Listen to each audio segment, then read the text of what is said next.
Good morning, good afternoon, good evening, wherever you are, and thank you for stopping by once again. It's been 5 weeks since I last spoke to you, and you must have wondered what happened to me. Well, I'm going to try to fairly briefly describe what's going on in the last 5 weeks, bring people up to date and why I've done this and what I'm looking forward to doing in the future, at least this first stage. The first thing is be aware of the fact that, as you are, I suspect that we had this demonstrations and protests against the copper mine in the Caribbean coast. The whole thing was in danger of getting out of hand. It did not get out of hand. I must say the police did a wonderful job of not using force or violence to in Latin America, it is not unusual for these demonstrations like this to lead to 10, 15, 20, 25, 30 deaths, all right? Nobody died here as a result of police violence or anything of the sort, all right? So, the most important, we had a crazy guy who shot a couple people, and he was a Panamanian, so not a particularly good thing. Now, it was getting to a point, though, where it was going nowhere. And it was just getting everybody more and more irritated because the demonstrators never stopped. And people were losing their jobs, they were losing their incomes. The people out west were being sealed off, they couldn't get medicines brought in, they couldn't get things done. There was obviously some adult management of this movement going on that didn't really care what happened to the people of the West. I never think for a minute that the younger adults who were involved had any intention of that, but they were not aware of everything that was going on. So, whatever. The point is the Supreme Court brought it to an end. And I believe that is their primary purpose, was to bring it to an end. Absolutely, so that everything would stop, and it was the only hope that we'd have to come back to it. If we chose to, it was up to the people. But for the moment, it just bring it to an end now before we get really to the point of destruction in the economy. And that's exactly what happened in the city very rapidly. And believe me, we were ready for it, and wanted it. It took a little longer, but especially to get out to Chiriquí in the far west, which had really been harmed by this. But it got there too, and everything suddenly went back to normal, or superficially at least. We had Thanksgiving, which we actually celebrate here. Not everybody, but it certainly is recognized by a lot of people here.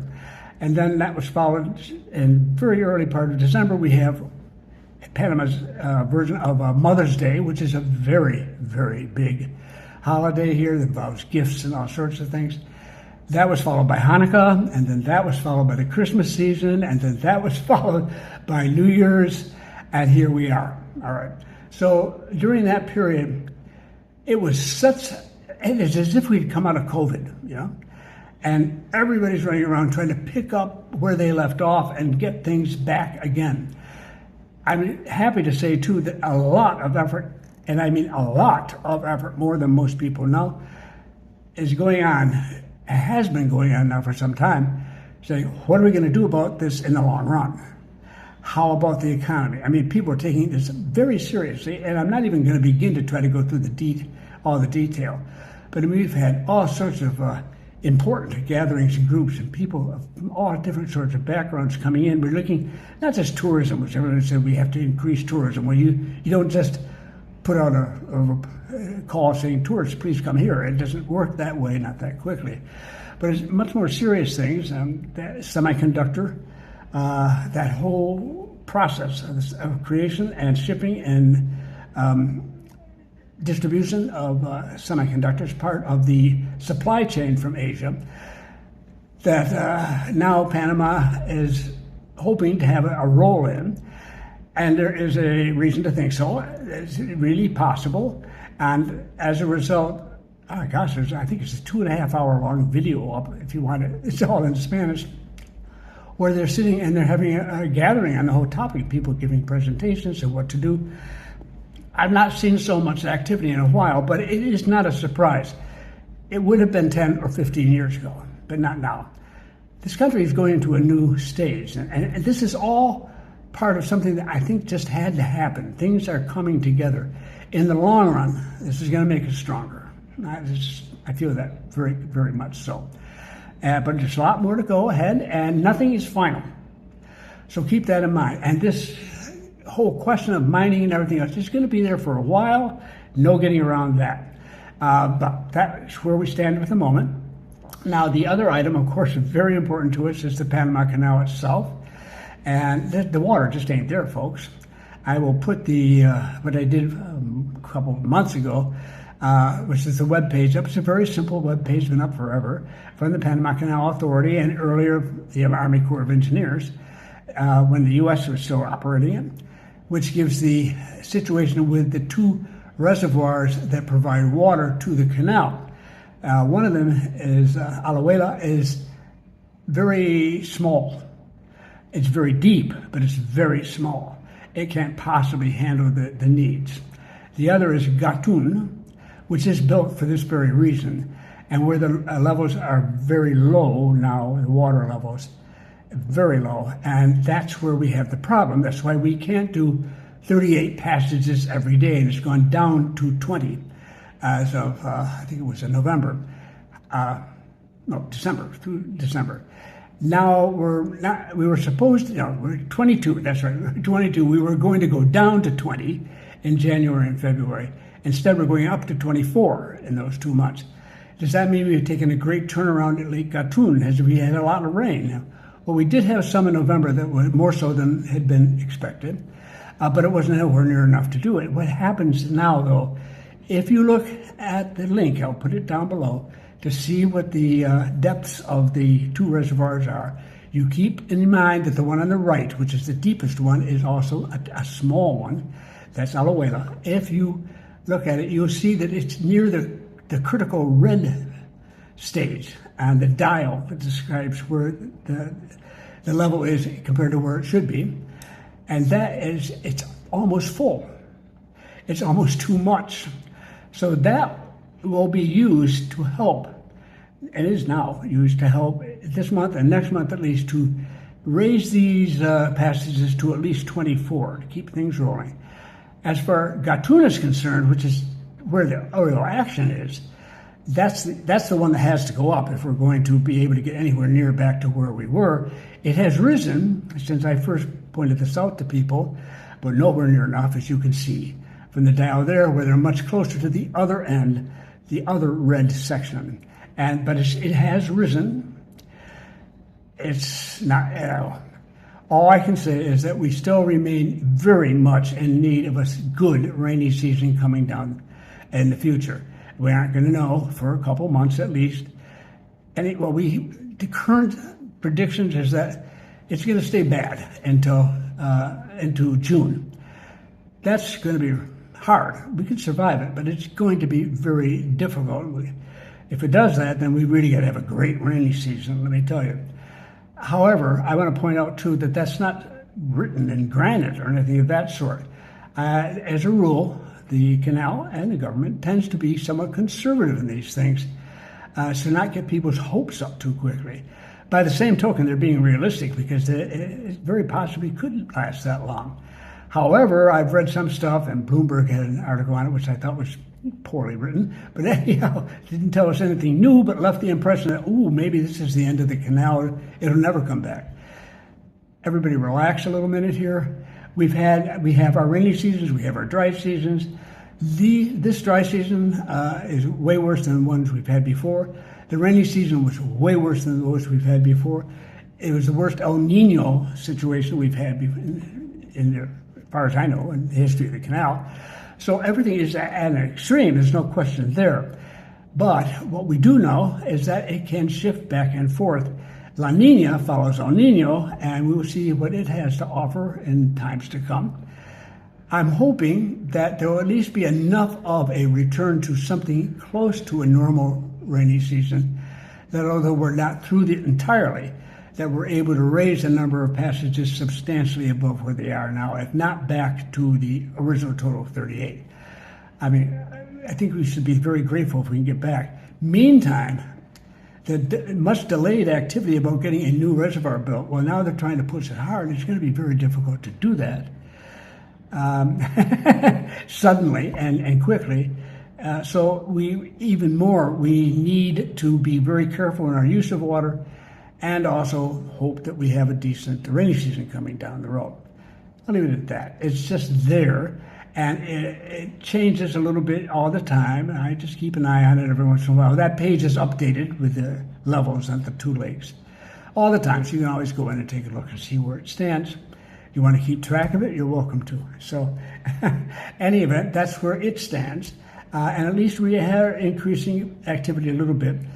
Guys, the Suez Canal is the one that has the real problems because it's not, the climate is the climate, the weather is the weather. That's all there is to it, and there is nothing that you and I can do about it, and it doesn't care about your opinions at all, or mine at all, zero, none. However, it's all about opinions in the Suez Canal, and people are dropping bombs and sending drones out to, and people are getting killed every once in a while, I'm sure, at one end or the other. It's a mess, and it's had a devastating impact on the Suez Canal's activities, although none of the action is at the Suez Canal. It's before you get to the canal. Very messy situation. So the world ocean transport, I worked in that sector. I was a CEO of a subsidiary to a ship's brokers and so forth. We were concerned with land transportation, but neither here nor there. The point is that I have some familiarity with these things going, and what a huge piece of the global economy is associated with ocean transport. And now the two big canals of this planet are both facing these restrictions. Not a fun time, for anybody. So that is happening, and we're just going to have to hope that it will improve at our end. At least we don't have to worry about somebody bombing us or something in the process. And the ships here are safe. If they may have to sit and wait to get through, but at least they're safe. Now, beyond that, the only other thing I'll mention is that we're now finally, after all of this in December and all the holidays and everything is over and done with, we're fully into the election process. We're actually a little late because of everything that happened before. We have 4 months from now, we are going to have the elections May 5th. And for every single office in the country where someone is elected to office, right from the president of the republic right down to the tiniest elected post in a village or community.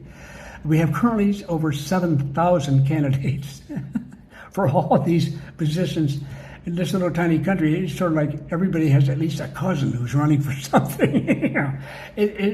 People take it very seriously here. They take their democracy very seriously. They take their elections very seriously. They do well at it. And when we have the televised debate, everybody's going to be watching it and listening to every word that's said, and they will make their feelings known and everything else. And it's always been a very positive process, despite the fact that feelings run strong.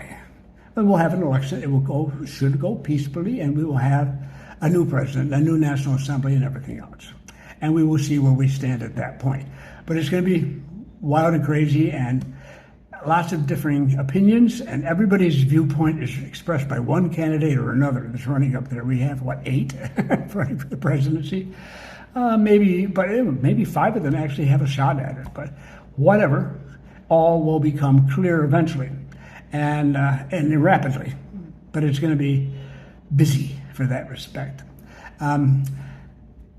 All I'm going to tell you is this. I'll just say it to you blunt out. If you're going to buy or rent, especially buy, now is a very good time to come down. And people who need to sell in particular are probably really upset because they had looked forward to this holiday season as one where a lot of foreigners came in, and so there was a real increased interest in purchasing or renting, for that matter, properties. And now that was interrupted. Not as many people came at all, especially during November when all the demonstrations and what have you. And so even though ours were quiet and peaceful and organized and so forth, make any difference. People tend not to come. They just worry about these things. So a lot of people would hope for a really good upswing in sales and rentals. Did not see that. Okay. They need it. And we're now leaving this season in a couple of months' time. And it might get worse, but I wouldn't, I wouldn't count on it. My attitude in something like this is that if it's a good time to buy or rent, don't try to time how long it's going to last. Just be thankful if you're buying or renting that you're on that side of the table when you come down, that it is a good time. But it is. So, just letting you know. Okay, that's it really that I want to talk about here. Beyond this, and what's been taking up my time in the last couple of weeks or so, traditionally, in the last 2 weeks of the year, I always take time and I'm, so to speak, get very quiet. And I stop and I think about what have I done this year? What do I want to do next year? What next? You know. And after all, in February, 6-7 weeks from now, will be the 20th anniversary of my first arrival here in Panama. So I've been around for a while. And things will change up. I'm making changes. Don't worry. I'm not leaving the country. God forbid. No, definitely not. And it's not as if anything's going to disappear. This channel will continue to exist. The very occasional newsletters will occasionally come out. Nothing really huge there.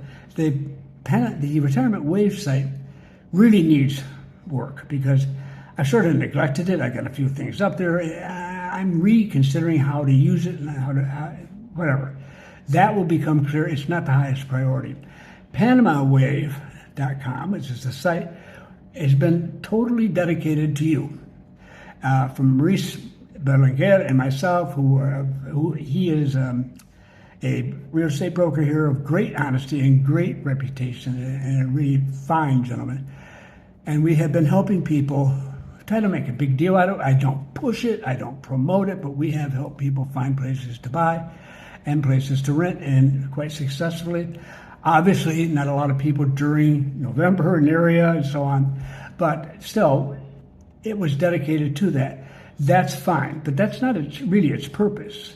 The purpose has always been to open up a new area of Panama that has a lot of good things to it and has some reasons why it hasn't moved in the past. I'll leave it at that. There's a lot to be done here, and the actual situation is looking improved and better. But we're talking large scale, and the whole large scale efforts that require investors or groups of investors or what have you, as opposed to people looking for a home. It has less to do with structures than it has to do with land and building a structure on it, or many, or whatever. So that is what we're talking about with people, and we're dealing with as best we can. At this stage, it will be reintroduced to the site. But we're not taking down our current effort. We'll leave it up there right in front of you when you come in, when people come in, because we want to be there to help during this period when people are most desperate to sell or to rent, is when you have to be the most careful. It's that simple. I'm not saying anything more. So it'll stay, but it will eventually be removed. And we're going to focus on the longer term fare. Finally, I do other work. I have another newsletter that I run, and I also, but it's LinkedIn, and it's not directly the same sort of stuff as here. But it looks like I may be getting into a larger activity in that respect. I may initiate it. I was a sort of a part-time journalist, but actually a journalist for a number of years. I did a lot of writing, and a lot of people know that I wrote for Barron's as a stringer, but they don't know way before that.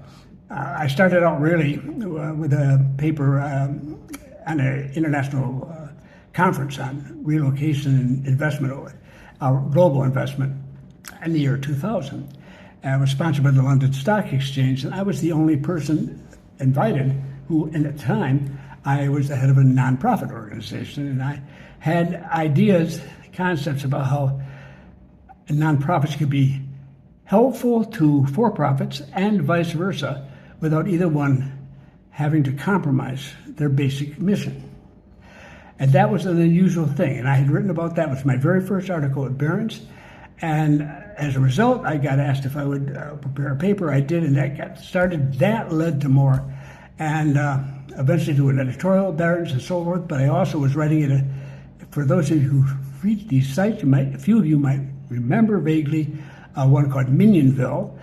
Very soon, 2002, was Todd Harrison's site, which is very innovative. It won an Emmy, of all things, for good reason.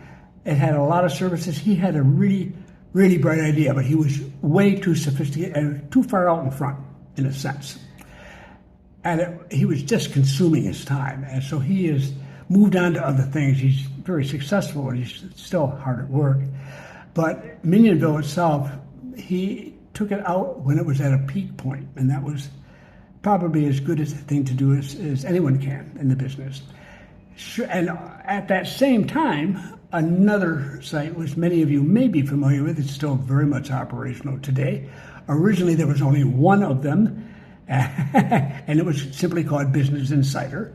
But now there are other insiders and so forth. It's rather complicated how it's developed. But in any event, I wrote for them, and they syndicated it, so with distribution to others and so on. So I did a lot of writing there, and then of course there was more for Barron's and back and forth and so forth. I put that after I wrote in 2016, basically the Barron's article that in defense of Panama and the Panama Papers situation. I basically put things aside. I felt I had done what I could at that level, and I wanted to focus purely on Panama. Now, as a result of my own feelings about what are happening, not here in Panama, not just the U.S., I've been in over 40 nations. I see the world without lines on a map. You know, I might as well be up in the sky looking down at it from a rocket or something, because I already know this planet in as much as you can.